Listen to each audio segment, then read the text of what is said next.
Welcome to Betting Weekly WTA. I'm Rory Jiwani. It's just me today. We've had a few technical issues, and I'm doing this from my kitchen. There's actually a pneumatic drill outside my block of flats, which is making it really hard to hear anything. So I've gone into the kitchen, trying to get away from it.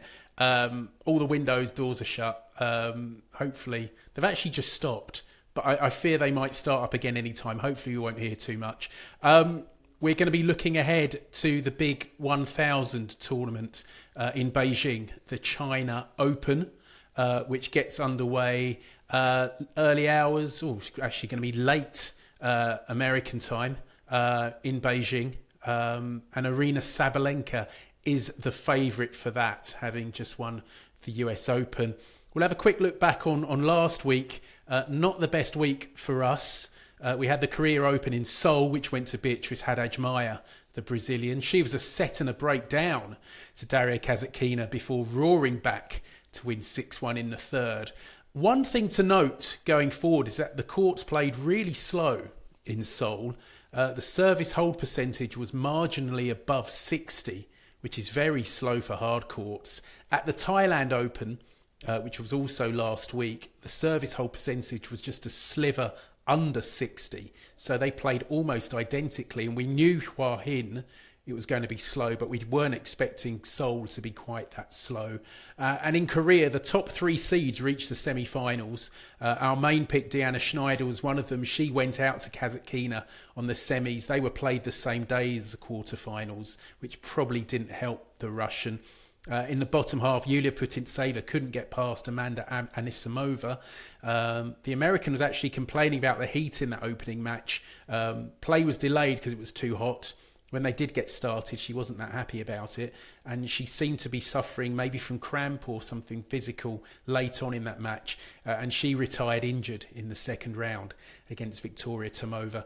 In Thailand, not one of the 8 seeds made the quarterfinals. I can't remember that ever happening before. That included both my picks, Jinyu Wang, who fell to Rebecca Masarova. And in the bottom half, Magdalenette went out to Rebecca Sramkova, who backed up her final appearance in Monastir with victory in Hua Hin. And Sramkova, she looked physically struggling in Tunisia, but she looked fresh in Hua Hin, and she got it done.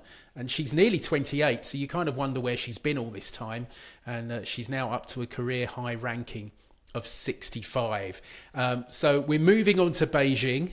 This week is a 1000, starts early hours of Wednesday morning. That would be my time, but it starts the afternoon in China. So it's a pretty late start for most of our American viewers. The big name absentee is last year's champion Iga Swiatek. For personal reasons, Elena Rybakina, she's missing again with a back injury, which ruled her out of Seoul. Although she says she hopes to return for the WTA finals in Riyadh at the start of November. Apart from those two, pretty much everyone's there. So it's a really good tournament. Conditions, the weather looks okay. Not too hot for the rest of the week. Mid-20s Celsius, that's mid-70s Fahrenheit. It looks like it's going to absolutely chuck it down on Sunday and early Monday. So we might not get too much play then. Last year, the courts played very much medium pace. It's kind of very similar to the US Open and the Australian Open last year. And in that tournament, Iga Swiatek won. She beat Lyudmila Samsonova in the final. Arina Sabalenka, our top seed, she went out in the quarterfinals to Rybakina, who then fell to Samsonova. Swiatek beat Coco Gauff in the other semi. Before that, when the tournament was held in 2019, obviously we had a delay because of COVID, and there was the incident with Peng Shuai. There was the Where is Peng Shuai campaign, and China didn't host any WTA tournaments for a while. In 2019, Naomi Osaka defeated Ashley Barty in the final. Now, all 32 seeds get byes into the second round. Sabalenka's number 1, Jess Pegula 2, Jasmine Paolini 3, and Coco Gauff 4. And the American has just split with her coach, Brad Gilbert, making far too many double faults at the moment to be challenging the best, and certainly a player I want to fade in this tournament. Sabalenka's in the top quarter. Other seeds to note: Barbara Krejcikova, the Wimbledon champion, Samsonova, Beatrice Haddad-Maia and Madison Keys.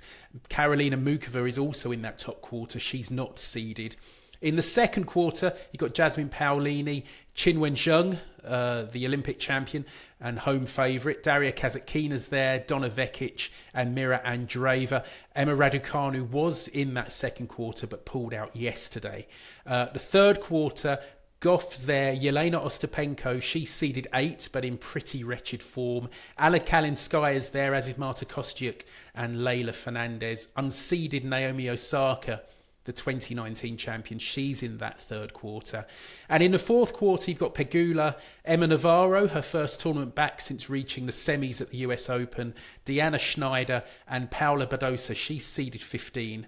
Amanda Anisimova would probably be the one to watch of the unseeded players in that bottom section.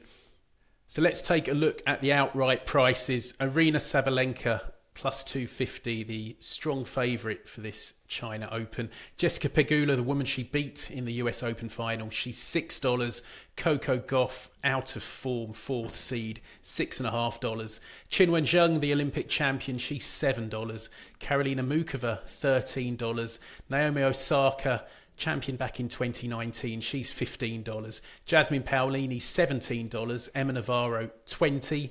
Paula Badosa, she's $23. Then you've got Madison Keys and Barbara Krejcikova, they're both $30. Mira Andreeva, $40.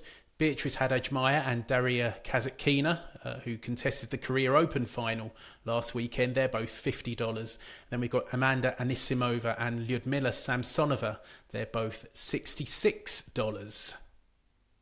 Let's start with Sabalenka. After her Australian Open triumphs, which she's won that the last 2 years, she hasn't done particularly well in her next tournaments. Admittedly, she's had a longer break than she's had this time. Last year, she lost in the Dubai quarterfinals to Krejcikova, who went on to take the title. This year, she lost her opener in Dubai to Donna Vekic, who does have a strong head-to-head against her. Now, Sabalenka is quite a strong favourite for this tournament at plus 250. Not a dissimilar price to the one she had for the US Open. But she doesn't really look like she'll face anyone difficult until the round of 16, where she could face Keys or Haddad-Maia. And if she does face the Brazilian, her record against left-handers isn't quite as good as against right-handers, but it's only marginal, win percentage of 65 compared to 69 against right-handers. Then in the quarterfinals, possibly Samsonova, Muchova or Krejcikova, and then Paolini or Qinwen Zheng in the semis. I mean, with Swiatek and Rybakina out, Sabalenka's probably the only player I would class as scary in this whole draw. And, you know, if she's on her game, she probably wins this. As you know, I'm not really one for backing favourites most of the time. The plus 250 with Bet Rivers is the biggest price around. But I do think there are dangers in her quarter. We mentioned Haddad-Maia obviously winning last week. Samsonova is interesting for me. She's the beaten finalist last year. Conditions in Seoul were just too slow and she went out in her first match. And there's Muchova, who has beaten Sabalenka recently.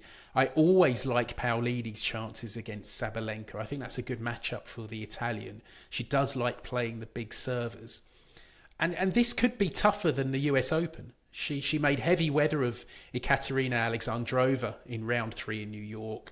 Got past Qinwen Zheng very easily in the quarterfinals. And then she had Emma Navarro in the semis and Pegula in the final. I think she's likely to face better opposition here in Beijing. And let's not forget, and this is something that applies to a lot of the players, it's been a very long year.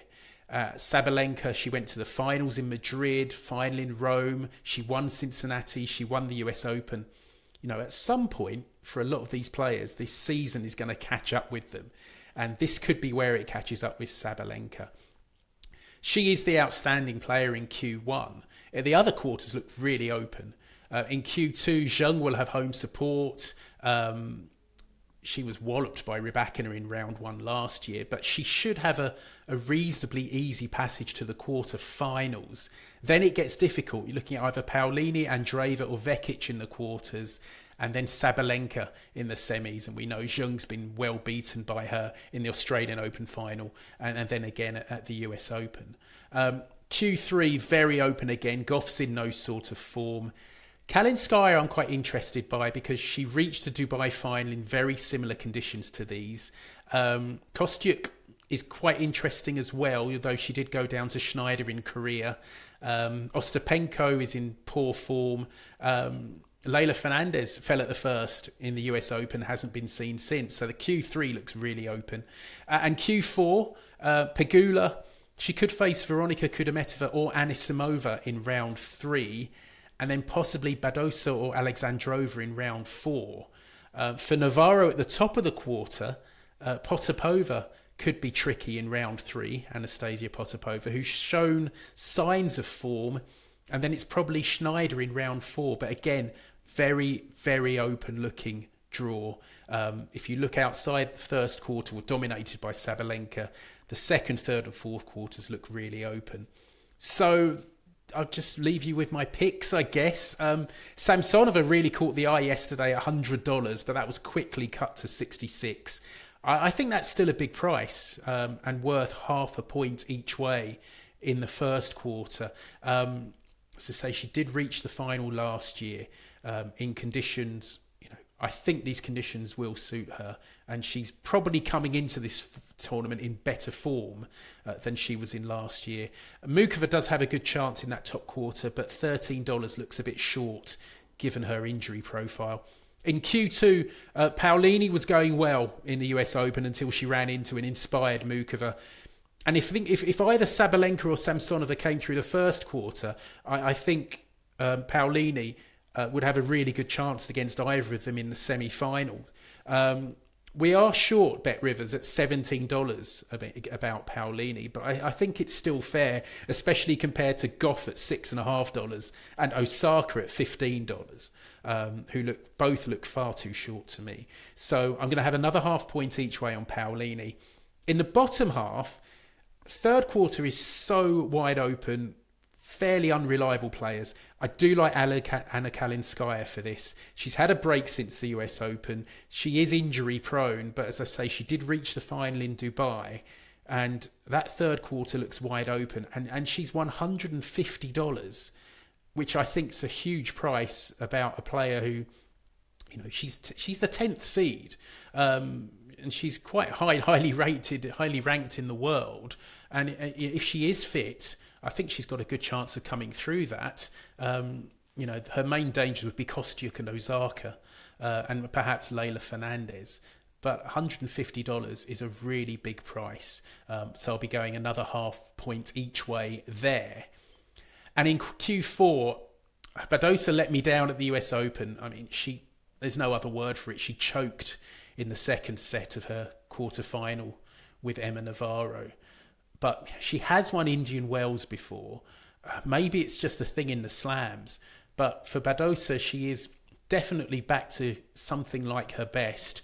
Pegula in the round of 16 would be tough, but Pegula won't have the home support she enjoyed in New York or in Cincinnati, where she beat Badosa in 3 sets. So $23 is the price for Badosa. I think that's not bad. So that's another half point each way. And I'm going to chuck another dart in Q4, and it's only going to be quarter point each way. But Anastasia Potapova, she's just returning to form. And I think she could give Navarro plenty to think about in round 3. She's another player who I just think is too big a price at $150. So as I said, just have a quarter of a point each way on her. So, quite a lot of selections there. I'll just run through them very quickly again. Ludmila Samsonova, half a point each way at $66. Jasmine Paolini, half a point each way at $17. Anna Kalinskaya, half a point each way, $150. Paula Badosa, half a point each way at $23. And Anastasia Potapova, quarter of a point each way at $150. Hope you do really well with your tickets. Best of luck with those. Give us a shout on YouTube. Subscribe to Betting Weekly Studios on YouTube, and you can join in the conversation underneath this video. Download the podcast, and of course you can follow all of our stuff on social media at Because We Win. And of course we've got the live show at 11 a.m. Eastern Time every weekday. Some great selections there covering the soccer. I've been doing some bad tennis tips on there occasionally, but hopefully that will pick up in the next week or two. But plenty of great selections on there covering a whole wide range of sports. Good luck with your selections, and enjoy the China Open. We'll be back, I guess it'll be a week and a half, because this is a midweek to the end of next week. We're back in a week and a half again with Betting Weekly WTA.